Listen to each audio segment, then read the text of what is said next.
I'm Julia Ruddick, class of '07 with the West Point AOG Career Services team. I'm happy to have John join us from Guidehouse. This is a return employer for those of you who are not aware of that already, and we're very, very happy to have him as well as his team. But John, I'll turn it over to you. Thank you very much for being here this afternoon. Great. Thank you so much, Julia, and welcome to our participants today from the SAC. Very excited to have an opportunity to once again speak about Guidehouse and to tell you a little bit about us, and more importantly, in the latter half here, get to some Q&A with our panel, which if we can go to the next slide, Mike. We're very fortunate to have two of our partners on the call today, one of whom is the partner champion for our Veterans Affinity Network. And I'm going to let them introduce themselves in a moment. Again, my name is John Koenig. I'm a director with Guidehouse. I've been with Guidehouse now for coming up on 12 years. Before that, I spent 27 years in the Marine Corps. I was an NRTC grad, so my apologies to the Academy graduates out there. But obviously, we're a big fan of Academy grads, which is one of the reasons we've supported this this venue really over many years, and we consider it a great opportunity to tell you a little bit about us. Part of what we'll talk about here in terms of Guidehouse, we'll tell you about that. But a little bit of this is also a little bit more also about management consulting, because you all have options, and we believe that as you look at your options, you're going to see that Guidehouse is something that is definitely distinctive in the market. So that's a little bit about me. I'll turn it over to Jim Ebel if you want to give yourself a quick introduction, Jim, and then we'll go to Bob and Ingrid. Sure. Thanks, John. Good evening, everyone. Thanks for joining us tonight. My name is Jim Ebel. I am a partner with Guidehouse. I'm our Air Force account leader. I'm also a 1992 graduate of the Air Force Academy. Been in your shoes a long time ago, and happy to answer any questions along the way you may have this evening. A little bit about my background. Like I said, I graduated Air Force Academy in '92, was an acquisition program manager in the Air Force.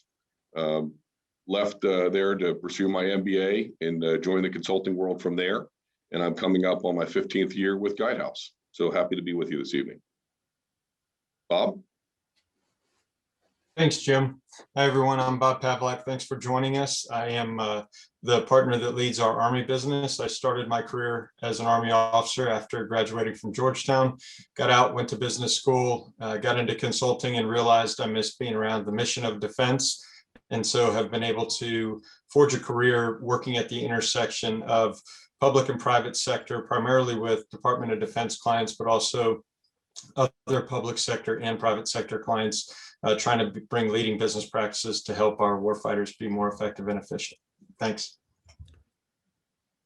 Thanks, Bob. Ingrid? Yeah, good evening, everyone. Ingrid Peterson with Guidehouse. I'm a director in the National Security segment. So working primarily here in DC, focused on strategy and change management for federal clients. I am a 2001 USNA grad, so go Navy. And just a quick fun fact on the SAC, I actually got both of my jobs at the SAC. So it's a great venue for connecting and networking and getting jobs and things like that. While in the Navy, I was an NFO and flew EP3, so a little bit different than the consulting world, but all goodness in terms of experience. Really looking forward to the conversation and questions. Thanks. Back to you, John. Great. Thank you, Ingrid. And let's go to the next slide, Mike. So we're going to try to rip through this, because I always find the most interesting part of these events is the Q&A afterwards. But so talk a little bit about Guidehouse. If you've started to look at management consulting firms, I suspect that you've come across this in some way, shape, or form. Who knows, you may in your current positions have heard about us, or maybe even lucky enough to work with us. Our pedigree or our history goes back to PricewaterhouseCoopers. We originally started as part of the Washington federal practice. And in 2018, we moved out into an independent role. And then we joined recently in the last year and a half with another consulting firm, Navigant. And that's important because, as you see bolded here, we are a mix of public and commercial capabilities. And our our DNA, so to speak, really does tie into those words of integrity and innovation and excellence. And so when our CEO, Scott McIntyre, talks about being a next generation consultancy, it really is something that we believe in our hearts, and we try to live it every day. And it's part of what we think makes coming to work at Guidehouse very exciting and also meaningful in the grand scheme of things. And I think that's one of the things I try to make the point as you are looking at either trying something different. But I think one of the things that we all have in common through our veteran experience is that sense of purpose, that sense of a larger mission, that sense of commitment. And certainly that's something I think I've certainly found in Guidehouse, and I'm sure you'll hear about that some more in the Q&A later during the panel discussion. If we can go to the next slide. Part of what I think is important for us is our mission. And when we rebranded as Guidehouse, one of the things that we really wanted to do was communicate what was already present in the company, which was, you know, that sense of building trust in society, that commitment to leaving our partners with our clients with great solutions, with success, with forward momentum and increased capability on behalf of the people that they served. So that's really important to us in terms of the work we do, the work we seek in the marketplace, and where we try to make a difference when we work with our clients. In our vision statement there, and I'm not going to read any of these slides because I know you all know how to read, even the Marines in the room, and I can say that because as a retired Marine. But in all seriousness, the issue for us is that interaction with the client, that interaction with the decision makers, and helping them be successful and giving them the tools they need to succeed. And as a consultant, at the end of the day, it really is about the power of the product you provide them, the power of the advice, the perspective. And as we'll talk here at some length, our company is able to mobilize a great many capabilities on behalf of our clients, some of which you know up front, some of those you kind of discover as you're going through the process of solving a problem. If we can go to the next slide, Mike. In terms of Guidehouse at a glance, again, this is a bit of an eye chart, but it's a great summary of some of the things that we believe makes us distinctive and makes us a great company to be a part of. And as you look around, you can see the various aspects. Some of it talks about on the right, some of the types of clients we have. It talks in the center about our commitment to diversity. I think one of the things that when I was getting hired that really meant a lot to me was I'd spent a great deal of time defending our country, serving our country. And I wanted to make sure I was in a company that was representative of our country in all its many facets. And I certainly have found that in Guidehouse in many, many ways.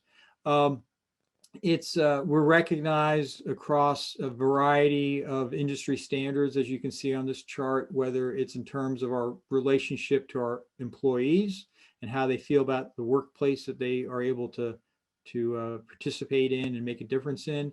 It's also how certain organizations rate us against the competition, so to speak, and within the industry. So we're recognized as a military-friendly supplier. We are a contractor of the year. We have several in-class recognitions as far as the healthcare consulting we do. We have a variety of great place to work certifications that we've been accumulating.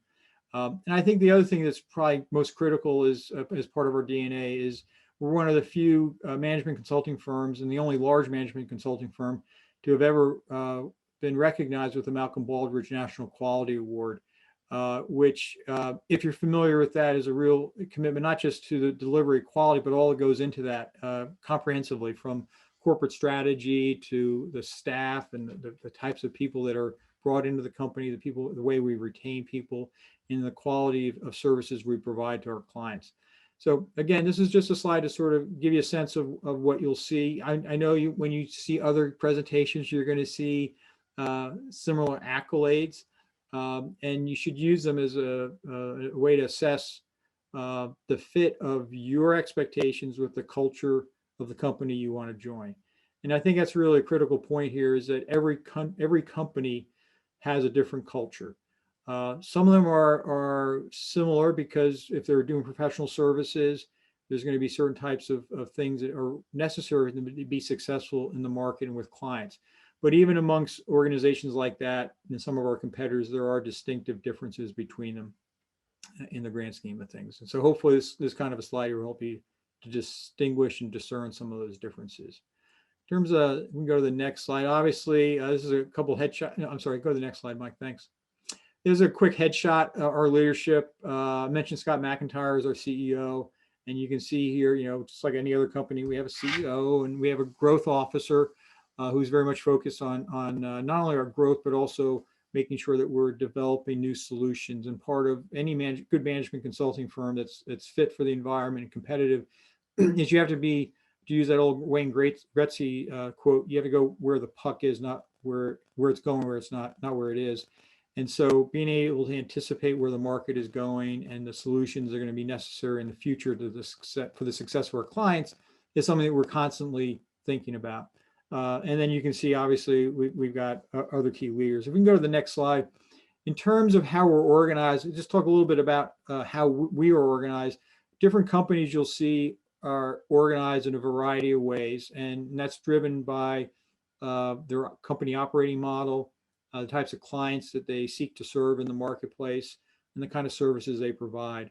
What we have found in general is that having a vertical orientation, i.e. a client focus, has served us well as an organization in terms of being focused on the mission of those clients, because each of those missions is very specific to their context, their environment that they operate in.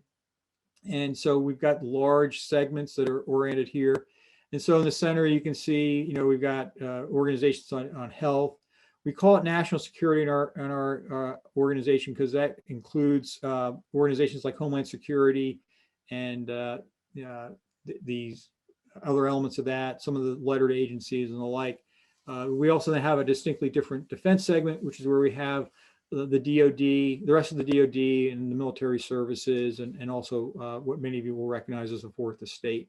And then we have other vertical orientations, financial services, again, going really back to the pedigree of both PwC, but also Navigant, had strong financial services, since that's constituted there.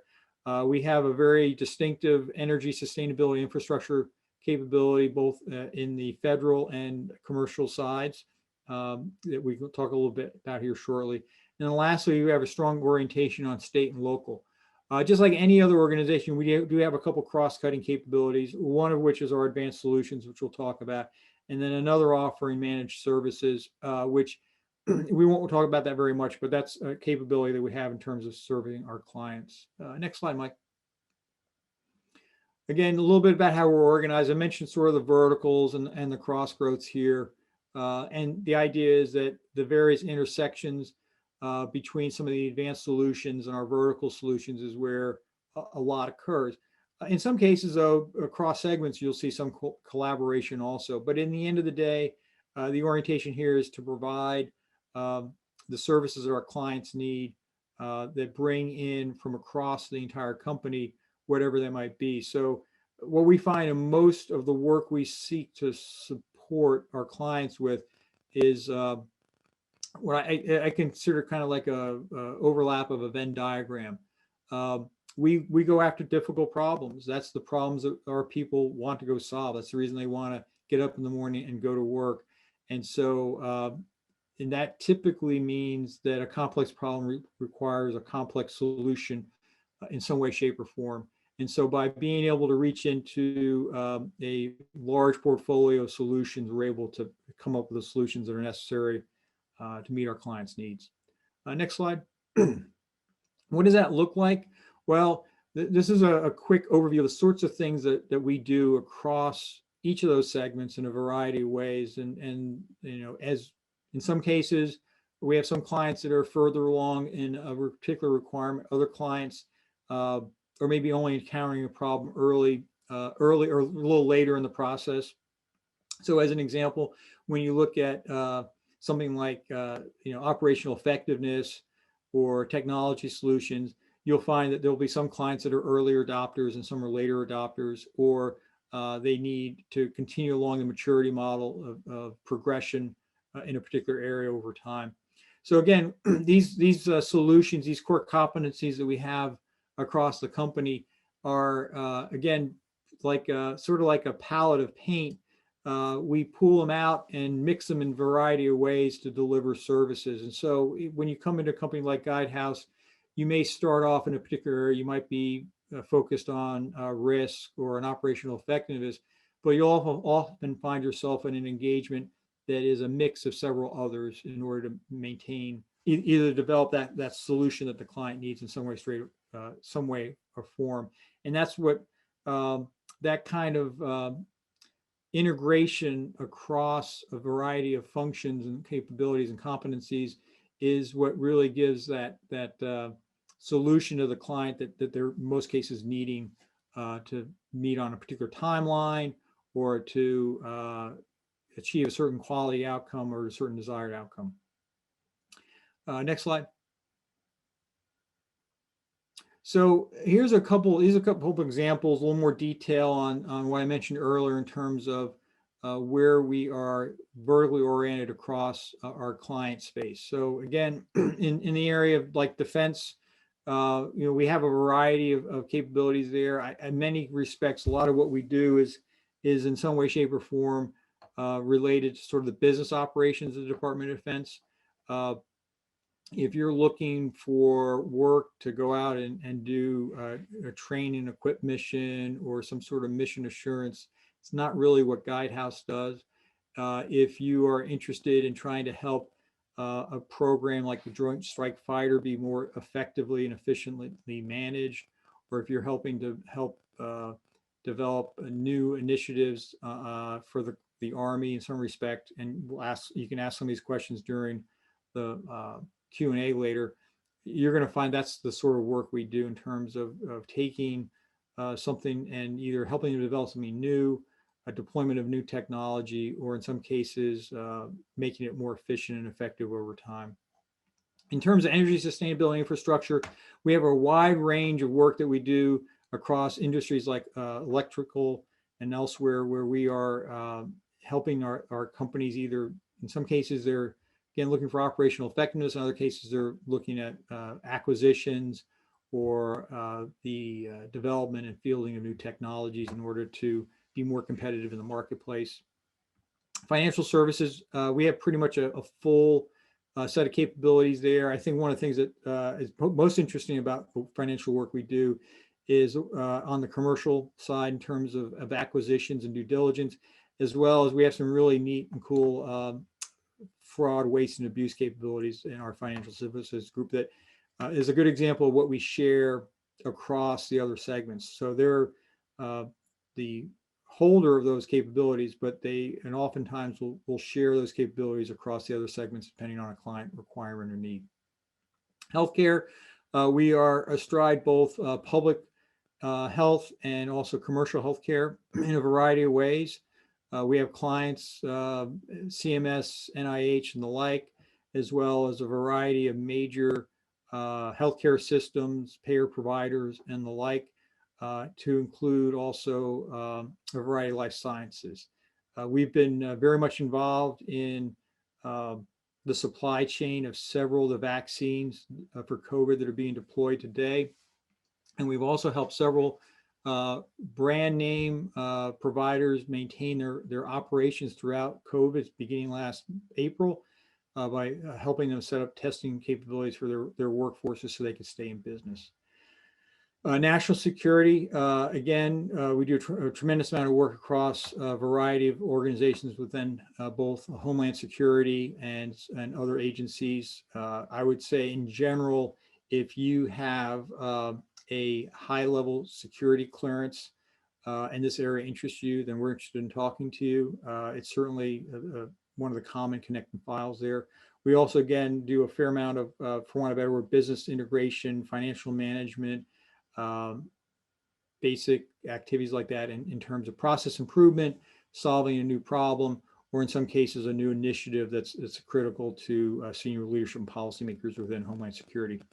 And then lastly, state and local, a variety of areas there, a large number of states that we support at the state government level, in other cases, major metropolitan areas, New York, LA, and elsewhere.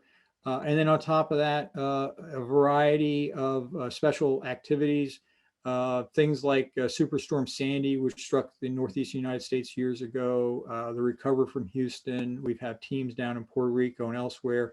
And then, of course, in the last year, and sadly, a tremendous amount of support across a great number of the states in terms of COVID response. Next slide, Mike. Again, quick, set of chicklets here, so to speak, of some of the companies that you would be familiar with in a variety of ways. I think that's always, it's interesting and fun when you're working with a company and have the opportunity to work with them and take them to the next level and see where the work that you've done and that your team's done has made a difference in terms of either their competitiveness within the market space. To come in and as an example, several years ago, I had the opportunity to work with a company, and they were looking for, it was a commercial company looking for an adjacency to grow and to go and help them figure out where they were going to continue to grow their business, and then turn around and watch them do that is a pretty cool experience as a management consultant. And again, variety of examples here of firms that we operate and support across a variety of spaces, both internal to the government as well as commercial organizations. Next slide, Mike.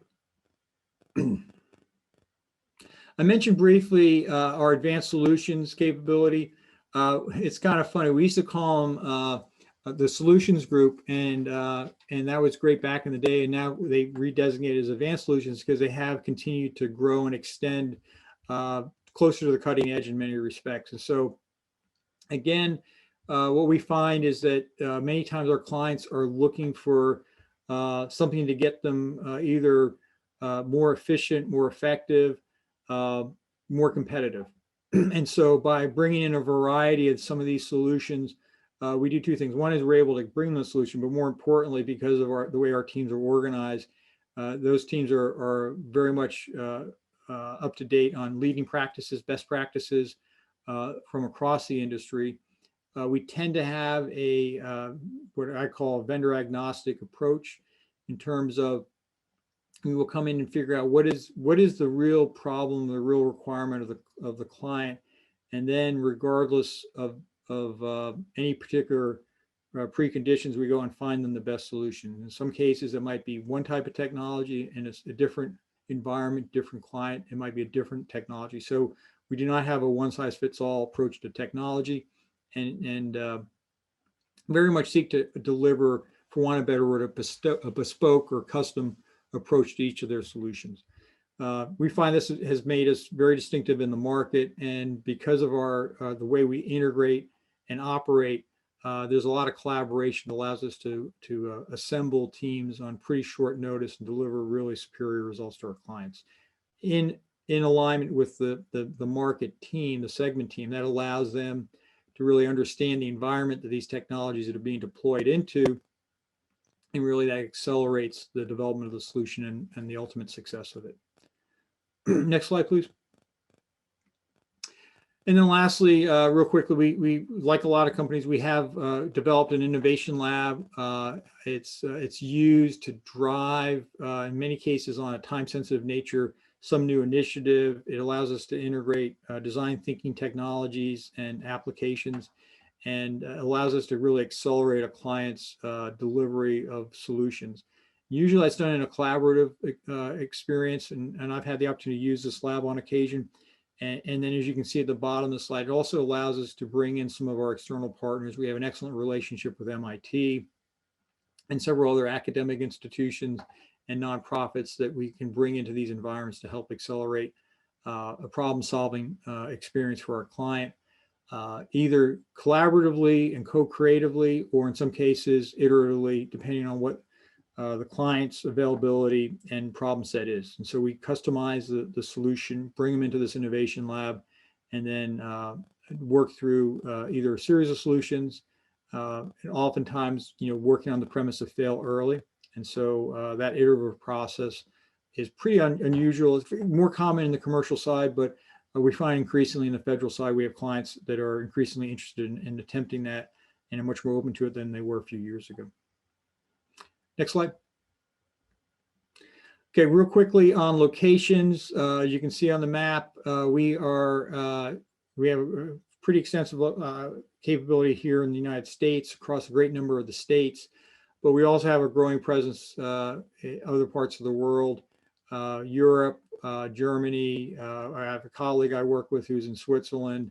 We are, sort of continuing to grow as we go forward. So, it's a very exciting time with us in terms of establishing new markets in a variety of places inside of Dubai and elsewhere. So if you're interested in working overseas, or certainly interested in addressing some of your questions during the Q&A.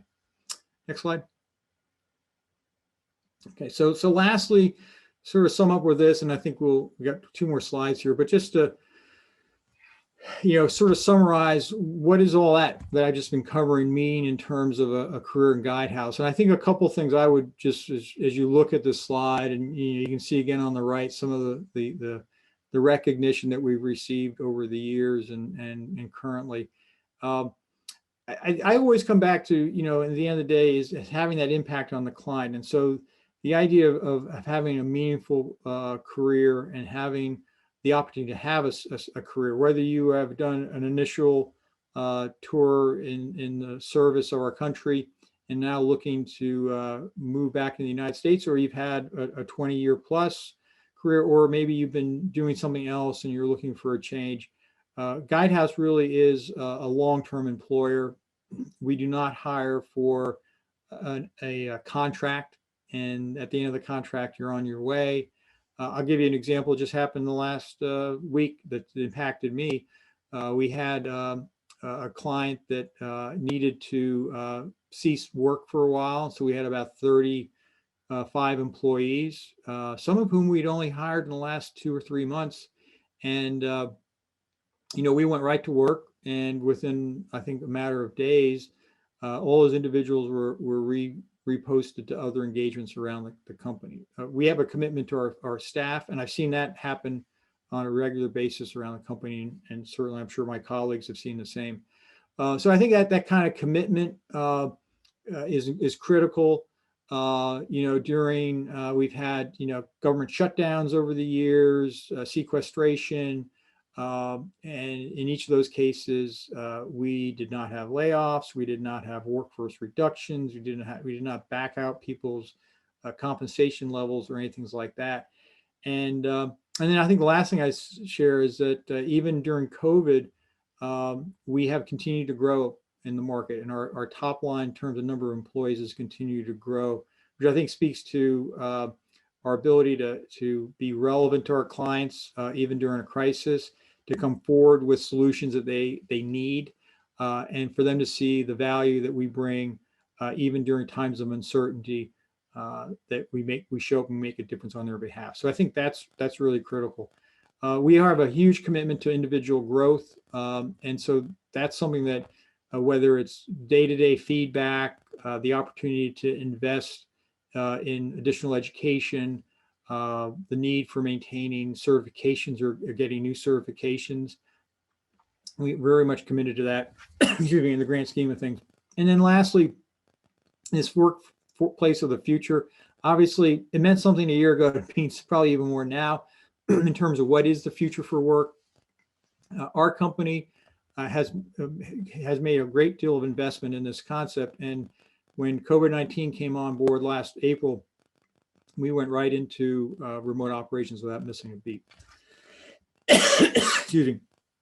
And so, but more importantly, that is just our entire approach to work-life balance and really working through with our colleagues, what's important to them. And that depends a lot on where you are on any given day in terms of what your requirements are personally in support of your larger family, extended family, and what you're looking for in terms of career aspirations. I have a colleague who right now is in the midst of coaching his daughter's teams. And so that's important to him. And so we work around the course of the day to make sure he's able to do that. We have other individuals that maybe are dealing with other issues in their family, or they have a major event to look forward to, a wedding or something like that. And we work through those things so that people are able to, on one hand, do what's important in life, and in being able to do that, they're also able to do what's important to their livelihood and to their client, and that constant communications and collaboration, I think, is made for a really excellent work experience. And certainly, I know I've certainly benefited from that over the years. So, a lot of possibilities at Guidehouse, and very much customized in its own way to what your needs are and what the needs of our company and our client are. And then, Mike, if we can go to the last slide, and then we'll move on to the summarizes here. So, in terms of your welcome here, we have a really healthy veterans population within the community that we have in Guidehouse. We have a Veterans Affinity Network internal to the company. Bob Pavlak, who's on the panel here, is our partner champion. And my colleague, Carl Landry, who couldn't make the call today, he and I manage a lot of the day-to-day operations on this.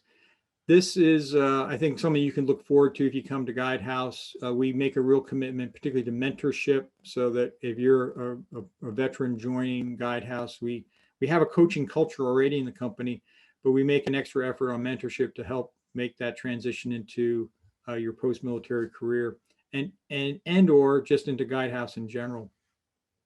And so I think, you'll find that there's a great home here, and a readiness for retiring military, separating military, junior military officers who are transitioning to come in and hit the deck running and have a lot of capabilities that'll help you be successful in your new career here at Guidehouse. And so with that, I'm going to stop here, and I think I'm going to turn over to Mike Shoemaker, and you're going to see what questions we got coming from the floor. Mike? Yeah, thanks, John.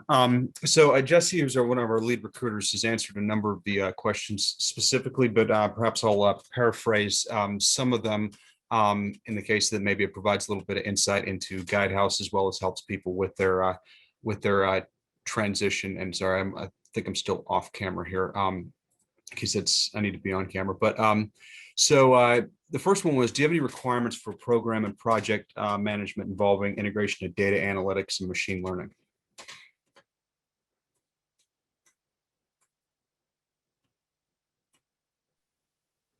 I'll take that one. So absolutely, yes, we do. I have several ongoing projects that do that now, supporting the Air Force and U.S. Transcom. We've actually demonstrated some what would take normally one person over a 72-hour period. We've designed RPA, robotics process automation, to do some fairly mundane things that happens overnight in 3 hours with the machine doing all of the work. Probably not as directly applicable to machine learning as it is robotics process automation, but in real world all the time, we certainly do projects of that nature. And I'll just add on to this. This is Bob. We have the same going on within the Army, with a significant focus on improving readiness using new solutions that the Army has purchased. So one of the things that differentiates us often is that we will bring technology to bear if needed, but we will often look to exploit the technology and data that the client already has in new ways and bring them new insights. We've brought almost $1 billion in potential savings and improved readiness associated with that just in spare parts this year for the Army. So. Yeah, and I can add from a national security perspective, definitely looking for these types of skill sets and specifically cleared folks with polys. So tons of growth in this area if anyone's interested. Thanks. That's a great segue into the next question, which is, are there any specific skill sets, certifications, educational background, example, acquisition, DAWIA, PMP, MBA that the Guidehouse seeks in future employees, and sort of what is Guidehouse looking for? I'll jump in again. Absolutely, I could use DIWEA certified folks today. I have open recs. If you go up on to the Guidehouse website, you'll see those recs with DIWEA certifications requested. I'd also like to just point out to everyone out there, you know, I got some good advice when I was leaving as a JMO and going to get my MBA and then pursued a consulting career. If you think about your launch in two aspects, or actually three, there's three different ways to go tackle a new career in consulting. The best way is you come in with client familiarity and a skill set that you already possess and you're an expert in. That's a pretty easy transition.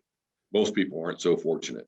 So then you either take the one of two other routes, that you have a skill set and you apply it to a new client base, and that's pretty valuable. But don't discount your client knowledge and intimacy coming out of DoD, regardless of which service, that you can be taught new skills and that your client knowledge and intimacy is just as valuable as your technical skills. So just keep that in mind as you're looking at where you want to land.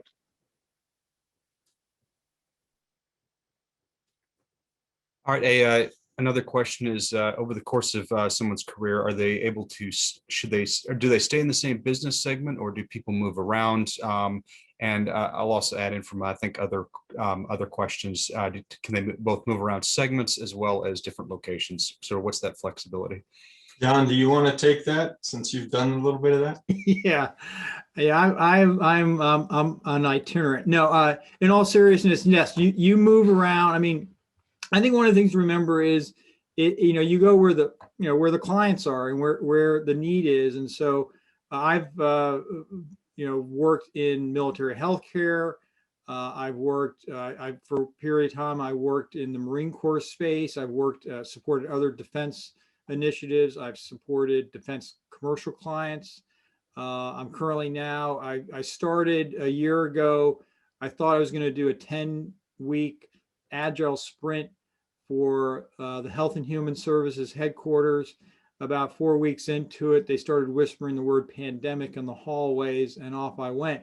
And so now I'm over at Health and Human Services doing an extensive amount of work there.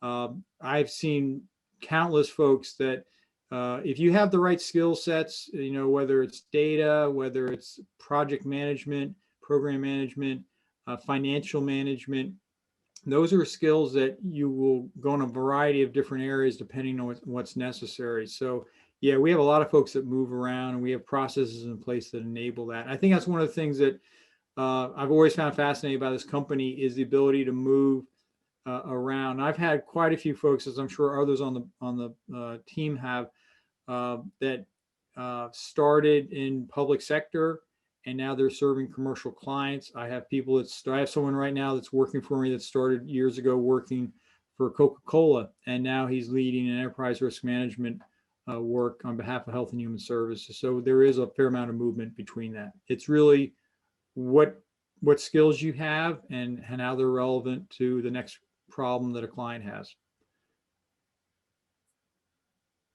Thanks. Another question talks about flexibility.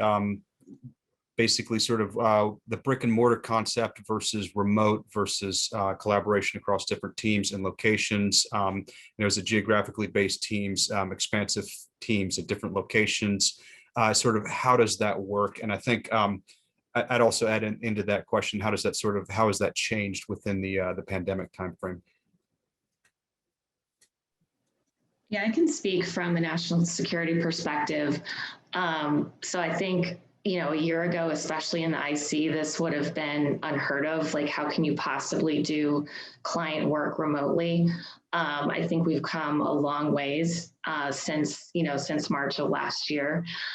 So, different agencies are kind of adopting differently going forward. But that said, there's still potential to do remote work in the IC, which is really great to see a lot of innovation in that space and sort of reimagining how work can be done. I think from a Guidehouse perspective, we work across 3 locations, so DC, St. Louis, and Denver. And I think because of the pandemic, just on our team, we've seen that team come closer together, just because we're so tightly knit. in terms of a virtual space. So that's been really great to see. Hi, this is Jessie. I know I've been on mute this whole time and answering your questions. I talent operations here at Guidehouse, and I just wanted to also follow up with that question as well. From a operations and corporate standpoint, we have migrated to a very hoteling style feature here at Guidehouse, and most of our positions are remote, and it really all depends on our clients' needs and our segment needs as well. But I would say right now we are technically in no travel here at Guidehouse, so everyone tends to be remote. About 90% of our employees are remote right now, and I don't think we are going to change that.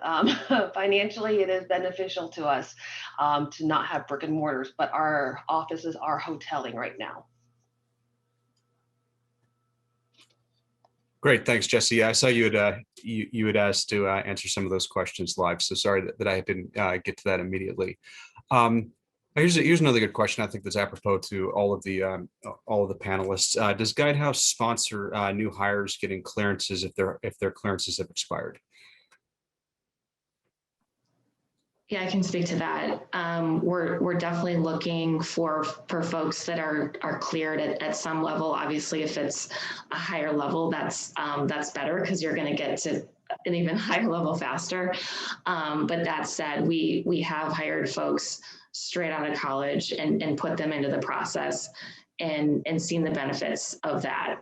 So that's been really exciting. And honestly, with COVID, I think some of the processing has actually been faster, which is shocking. We've gotten some folks all the way through from no clearance to TSSCI in just over a year. So that's been fantastic. If you don't mind, I just wanted to throw something out there as well. So for those of you that are still with us, you have a cross section here of our public sector practice largely in terms of leadership, but we have a equally large commercial practice who also values veterans. The other co-chair of our Veterans Affinity Network, who couldn't be with us this evening, is on the commercial side and was part of Navigant. So please don't limit your thinking just to, well, because I'm coming out of the military or have been in public sector, that's the only place for me to go. Thanks, Bob. I also want to add, on our career site, we do have a dedicated page for our military and transitioning veterans here on the phone. So it's just guidehouse.com/career/veterans. We do also have an MOS translator if you are active. So if you type in your MOS, they will try to match you to the best position based on your MOS. So definitely check out our website as well. We were in 2021, we were nominated for the Military Friendly Employer Award and the Military Friendly Spouse Employer Award as well. So you can check out our accolades online as well. All right, here's a great question. What was your biggest challenge when transitioning, and how did the Guidehouse Culture and Veterans Affinity Network assist you?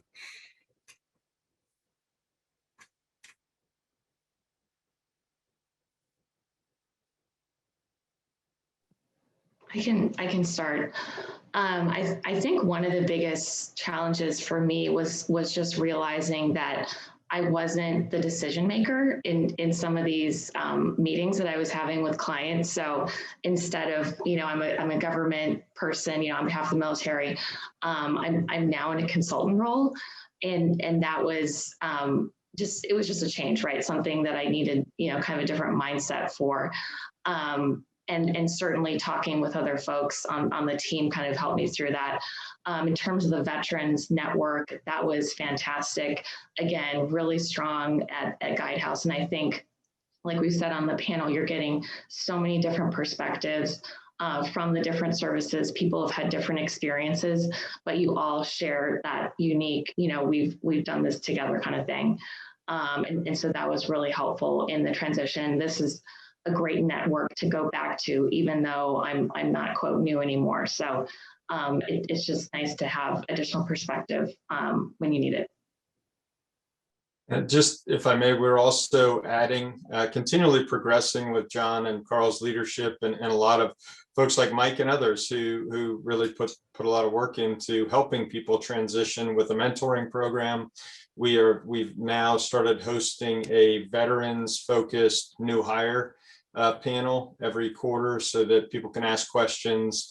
I think the biggest thing that I've observed, and I joke that I've never had a real job because I was in the military and then consulting. So I had some consulting before joining what was then PwC, but is the ambiguity that we deal with and the matrix nature of our work. It's not always clear, okay, who's my boss, or, exactly what do you want me to do? It's a lot more sort of choose your own adventure, and you'll get guidance, but you can really take your career and even your daily activities in a lot of different directions. So I think that's something you're going to want to find a mentor that's been there and can help you navigate. Yeah, I think one other thing I'd add is just that whole, the on one hand, you're going to come in with a lot of leadership experiences and management experiences. And I think Bob was saying it earlier. I mean, think about it when you started active duty, 21, 22, and then, over, 3-4 years, you suddenly, you're flying a high performance airplane, leading a platoon of tanks, whatever it was. I mean, you learned a lot, during that training. And so you've already got that capacity for learning something that's important, serious, and consequential. So, don't ever forget that in the grand scheme of things. And I think the thing that was hardest for me was that, we tend to, show up and we walk into a battalion, we walk into a squadron, we walk on a ship, and it's kind of for the most part, an existing up and running organization, and it's staffed by somebody in Washington, D.C. or Memphis or whatever. And so for me, it was the one thing I had to figure out was that was not what was important as a consultant. What was important to remember how you task organized, I need to cross attach the machine guns or cross attach the tanks or whatever it was. And the way you task organize for whether it's a mission profile or an NTC rotation or something like that. And that's what you do in management consulting. You figure out what the problem is, and then you bring in the specially organized team to do that. And in some cases it's organized one way, in other cases it's organized differently, but it's going to get the job done. And once you kind of break through that, I'm empowered to go out and talk to people and find people to do the work, it becomes actually quite a bit of fun at that point. So that was, I think, for me, sort of just getting over the hump that I'm responsible. It's very entrepreneurial. You talk about that, you read about it, but until you do it yourself, it's you don't really get that full experience in the service necessarily. Thanks. I'm going to ask a question that maybe has not been asked or people have sort of somewhat touched on, but for somebody that's kind of getting out maybe after the 5 or 10 year point, and they're going to be making a sort of a radical departure from what they did in the military, and is interested in Guidehouse. Obviously, we're a 8,000 to 9,000 person company with a lot of different things going on across a number of different sectors. How would one approach trying to figure out what it is they want to do and sort of learn more about that field, learn more who to talk to, how to network, and sort of go about this process, especially with respect to to this career conference?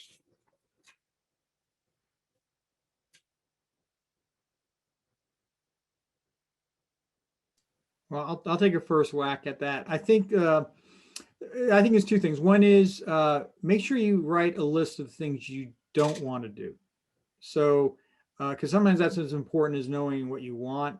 And so, as an example, Ingrid was talking earlier about, hey, when I became a consultant, I realized I didn't get to always make the final decision.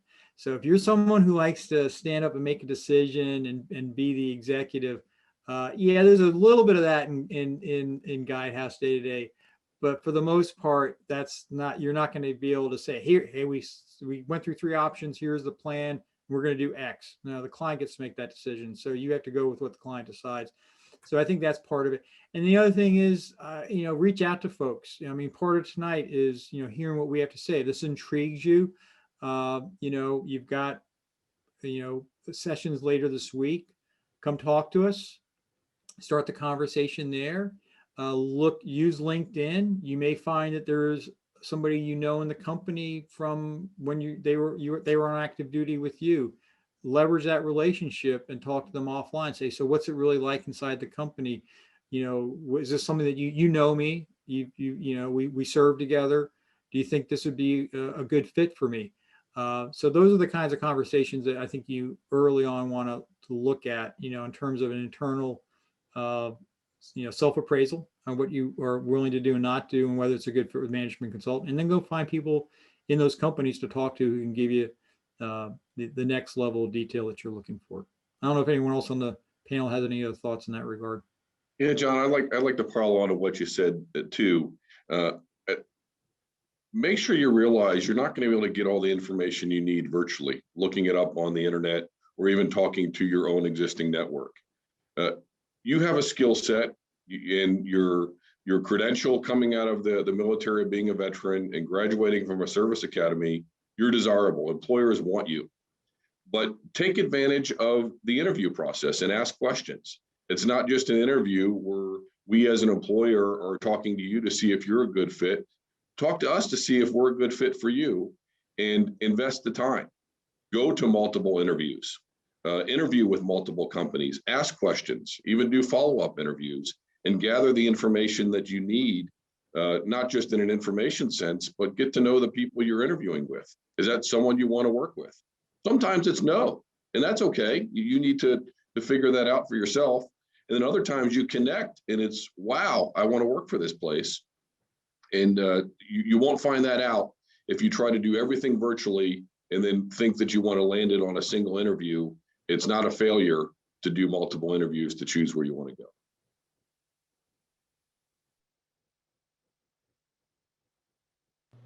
Thanks. So I think we're getting close to the end. I would note that we do have some some nice feedback. Someone said I have 3 Guidehouse employees supporting my office, and they're awesome, literally changing the way we complete our mission more efficiently and effectively. So thank you for that. I guess with the couple minutes, that's great to hear. With a couple minutes left, just kind of open it up to any of the panelists to see if they have any other thoughts or advice or recommendations that we may have not, that folks may not have asked, or any sort of parting shots, if you will. I just want to answer a couple of questions that are just clarify maybe. So we do have remote positions. It also is client dependent. So especially on the commercial side, people have to travel a lot. From a public sector side, it depends on your segment where you're located. I have teams all over the country. Jim does as well. He's not based in the DC area. So you can get a sense for our geographic footprint online. There was also a question about case study interviews, and that really just depends on the team you're interviewing with and the kind of position. And then finally, to clarify, so PMP, MBA, all of those are valued. What we're looking for are problem solvers and people with initiative and perspective. We can get you certifications. It's a lot harder to teach people the experience that you've had and the levels of responsibility that you've had. I laugh that I was once a platoon leader when I won't trust a new college grad with a spreadsheet without somebody over their shoulder. So it's just, it's remarkable what you all have done, and you get desensitized to it a bit.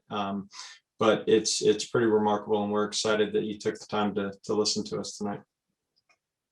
And I just want to just wrap it up on, at least from the recruiting side, the corporate side, I know you guys are transitioning or potentially will be transitioning, but we have been nominated for the best place to work for 2019, 20, and 21 as well. We do have very lucrative benefits for our employees here. We do have discretionary time off that's very similar to unlimited time off, but discretionary based on your hiring manager, and an undisclosed amount of sick time. So that work-life balance that we were talking about earlier, we do encourage it.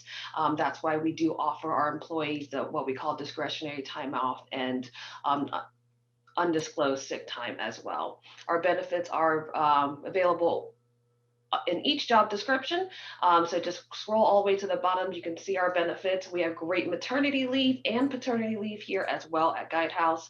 Many Guidehouse babies here. So feel free to reach out to any of the recruiter and also check out our opportunities online.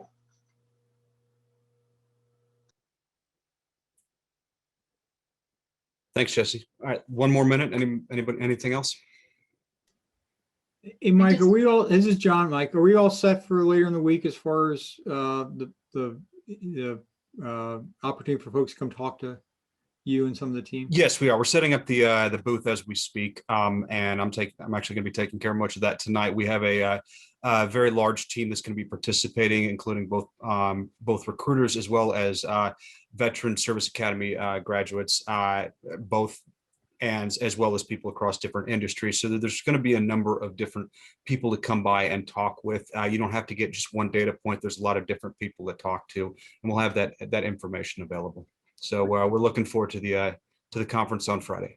Yeah, please take advantage of that. To Jim Ebel's point, it's free advice, and I know the folks that are volunteering are really motivated to come talk to you. So if you got time and can come check in with Mike and the team, I think you'll find it worth your time. Just to learn about Guidehouse and learn about management consultant, and hopefully make you more successful in your transition. And to each of you, wherever you end up, I wish you the best. I hope that it's a successful, smooth, painless transition.